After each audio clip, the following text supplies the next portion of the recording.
ಓಂ ಶ್ರೀ ಗುರುಭ್ಯೋ ನಮಃ. ಫ್ರೆಂಡ್ಸ್, ಎಲ್ಲರಿಗೂ ನಮಸ್ಕಾರ. ಪ್ರೀತಿಯ ಕುಂಭರಾಶಿಯ ಆತ್ಮೀಯ ಬಂಧುಗಳೇ, ಈ ಏಪ್ರಿಲ್ 27, 2026 ಶುಕ್ರವಾರ ಅಮಾವಾಸ್ಯೆ ಮತ್ತು ರೇವತಿ ನಕ್ಷತ್ರದ ಈ ಅಪರೂಪದ ಸಂಧ್ಯಾಕಾಲದಲ್ಲಿ ಕುಂಭರಾಶಿಯವರಿಗೆ ಒಂದು ನಿಗೂಢ ಸತ್ಯದ ದರ್ಶನ ಅನ್ನೋದು ಆಗುತ್ತೆ. ವಿಶೇಷವಾಗಿ ನಿಮ್ಮ ವೃತ್ತಿ ಅಥವಾ ಹಣಕಾಸಿನ ವಿಚಾರದಲ್ಲಿ ನೀವು ಅತಿಯಾಗಿ ನಂಬಿದ್ದ ಒಬ್ಬ ವ್ಯಕ್ತಿ ನಿಜವಾದ ಉದ್ದೇಶ ಇಂದು ಬಯಲಾಗುತ್ತೆ. ಇದು ನಿಮಗೆ ಆರಂಭದಲ್ಲಿ ಆಘಾತ ನೀಡಿದರೂ ದೀರ್ಘಕಾಲದ ದೃಷ್ಟಿಯಿಂದ ನಿಮಗೆ ಸಿಗುತ್ತಿರುವ ದೊಡ್ಡ ಎಚ್ಚರಿಕೆ ಇದಾಗಿರುತ್ತೆ. ಕುಂಭರಾಶಿಯವರೇ, ನೀವು ಸ್ವಭಾವತಃ ಬುದ್ಧಿವಂತರು ಮತ್ತು ಮಾನವತಾವಾದಿಗಳು. ಆದರೆ ಇಂದು ನಿಮ್ಮ ಈ ಮೃದು ಸ್ವಭಾವವನ್ನೇ ಯಾರೋ ಒಬ್ಬರು ಬಂಡವಾಳ ಮಾಡಿಕೊಳ್ಳೋದಕ್ಕೆ ಪ್ರಯತ್ನ ಮಾಡ್ತಿದ್ದಾರೆ.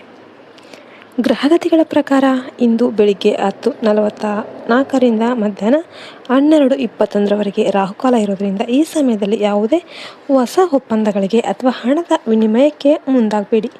ಇನ್ನು ಆರೋಗ್ಯ ಮತ್ತು ಮಾನಸಿಕ ಸ್ಥಿತಿ, ಇಂದು ನಿಮ್ಮ ದೈಹಿಕ ಆರೋಗ್ಯ ಸಾಧಾರಣ ಆಗಿರುತ್ತೆ. ಆದರೆ ಅತಿಯಾದ ಕೆಲಸದ ಒತ್ತಡ ಮತ್ತು ಆಲೋಚನೆಗಳಿಂದಾಗಿ ನಿದ್ರಾಹೀನತೆ ಅಥವಾ ಮಾನಸಿಕ ಕಿರಿಕಿರಿ ಅನ್ನೋದು ಉಂಟಾಗಬಹುದು. ನಿಮ್ಮ ಮನಸ್ಸನ್ನು ಶಾಂತವಾಗಿಡೋಕ್ಕೆ ಯೋಗ ಅಥವಾ ಧ್ಯಾನದ ಮೊರೆ ಹೋಗೋದು ಉತ್ತಮವಾಗಿರುತ್ತೆ. ಇಂದು ಅನಿರೀಕ್ಷಿತ ಪ್ರಯಾಣಗಳು ಎದುರಾಗಬಹುದು. ಇದು ನಿಮಗೆ ಆಯಾಸ ತಂದರೂ ಹೊಸ ಅನುಭವಗಳನ್ನು ನೀಡುತ್ತೆ. ಇನ್ನು ಆಘಾತಕಾರಿ ಘಟನೆ, ದ ಶಾಕಿಂಗ್ ಇನ್ಸೈಟ್, ಇಂದು ನೀವು ಅತ್ಯಂತ ನಂಬಿಕಸ್ಥ ಅಂತ ಭಾವಿಸಿದ ವ್ಯಕ್ತಿಯೊಬ್ಬರು ನಿಮ್ಮ ವಿರುದ್ಧ ಗುಪ್ತವಾಗಿ ಕೆಲಸ ಮಾಡ್ತಾ ಇರೋದು ನಿಮ್ಮ ಗಮನಕ್ಕೆ ಬರುತ್ತೆ. ವಿಶೇಷವಾಗಿ ಹಣಕಾಸಿನ ವ್ಯವಹಾರಗಳಲ್ಲಿ ಅವರು ನಿಮ್ಮನ್ನು ದಾರಿ ತಪ್ಪಿಸೋದಕ್ಕೆ ಪ್ರಯತ್ನ ಮಾಡ್ತಿರ್ಬೋದು. ಇಂದು ಆಕಸ್ಮಿಕವಾಗಿ ಸಿಗುವ ಒಂದು ದಾಖಲೆ ಅಥವಾ ಫೋನ್ ಕಾಲ್ ಈ ರಹಸ್ಯವನ್ನು ಬಯಲು ಮಾಡುತ್ತೆ. ಇದರಿಂದ ನೀವು ಕುಗ್ಗೋದಕ್ಕೆ ಹೋಗಬೇಡಿ, ಬದಲಾಗಿ ನಿಮ್ಮ ವಿವೇಚನೆಯಿಂದ ಆ ಪರಿಸ್ಥಿತಿಯನ್ನು ನಿಭಾಯಿಸಿ. ಇನ್ನು ಪ್ರೀತಿ ಮತ್ತು ಕುಟುಂಬದಲ್ಲೇ ಇಂದು ನೆಮ್ಮದಿಯ ವಾತಾವರಣ ಇರುತ್ತೆ. ಮಕ್ಕಳ ಪ್ರಗತಿಯಿಂದ ಮನಸ್ಸಿಗೆ ಸಂತೋಷವಾಗುತ್ತೆ. ಸಂಗಾತಿಯೊಂದಿಗೆ ಇಂದು ಒಂದು ಗಂಭೀರವಾದ ವಿಷಯದ ಬಗ್ಗೆ ಚರ್ಚೆ ನಡೆಸ್ತಾ ಇರ್ತೀರ. ಇದು ನಿಮ್ಮ ಭವಿಷ್ಯದ ಯೋಜನೆಗಳಿಗೆ ಪೂರಕವಾಗಲಿದೆ. ಅವಿವಾಹಿತರಿಗೆ ಇಂದು ದೂರದ ಸಂಬಂಧಗಳಿಂದ ವಿವಾಹದ ಪ್ರಸ್ತಾಪಗಳು ಬರಬಹುದು. ಪ್ರೇಮಿಗಳಿಗೆ ಇಂದು ಸಣ್ಣ ಪುಟ್ಟ ಭಿನ್ನಾಭಿಪ್ರಾಯಗಳು ಮೂಡುವ ಸಾಧ್ಯತೆ ಇರುತ್ತೆ. ಮೌನವಾಗಿರೋದು ಒಳ್ಳೆಯದು. ಇನ್ನು ವೃತ್ತಿ ಮತ್ತು ಹಣಕಾಸು, ಆರ್ಥಿಕವಾಗಿ ಇಂದು ಕುಂಭರಾಶಿಯವರಿಗೆ ಮಿಶ್ರ ಫಲ. ಬರಬೇಕಾಗಿದ್ದ ಹಣ ವಿಳಂಬ ಆಗಬಹುದು, ಆದರೆ ಹಳೆಯ ಹೂಡಿಕೆಗಳಿಂದ ಸಣ್ಣ ಮಟ್ಟದ ಲಾಭವನ್ನು ಕಾಣ್ತೀರಾ. ಉದ್ಯೋಗದಲ್ಲಿ ನಿಮ್ಮ ಕ್ರಿಯಾಶೀಲತೆಗೆ ಮೆಚ್ಚುಗೆ ಸಿಗುತ್ತೆ. ಕಚೇರಿಯಲ್ಲಿ ನಡೆಯುವ ರಾಜಕೀಯದಿಂದ ದೂರ ಇರ್ತೀರ. ವ್ಯಾಪಾರಸ್ಥರಿಗೆ ಹೊಸ ಗ್ರಾಹಕರ ಸಂಪರ್ಕ ಅನ್ನೋದು ಉಂಟಾಗುತ್ತೆ. ಆದರೆ ಯಾವುದೇ ಹೊಸ ಪಾಲುದಾರಿಕೆಗೆ, ಪಾರ್ಟ್ನರ್ಶಿಪ್ಗೆ ಇಂದು ಸಹಿ ಆಗಬೇಡಿ. ಹಣ ಉಳಿತಾಯದ ಬಗ್ಗೆ ಹೊಸ ಯೋಜನೆಗಳನ್ನು ರೂಪಿಸೋದಕ್ಕೆ ಇಂದು ಸೂಕ್ತ ದಿನ ಆಗಿರುತ್ತೆ.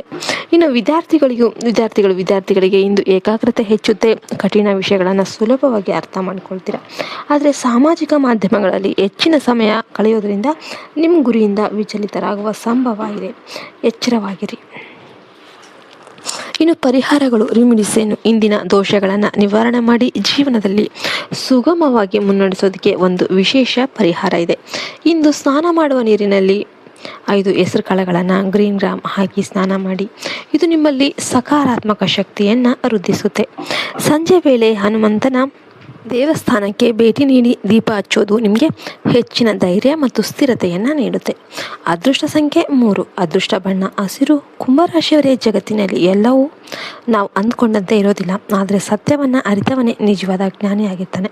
ಇಂದಿನ ಈ ಆಘಾತ ಏನಿದೆ ನಿಮ್ಮನ್ನು ಮತ್ತಷ್ಟು ಗಟ್ಟಿಗೊಳಿಸುತ್ತೆ.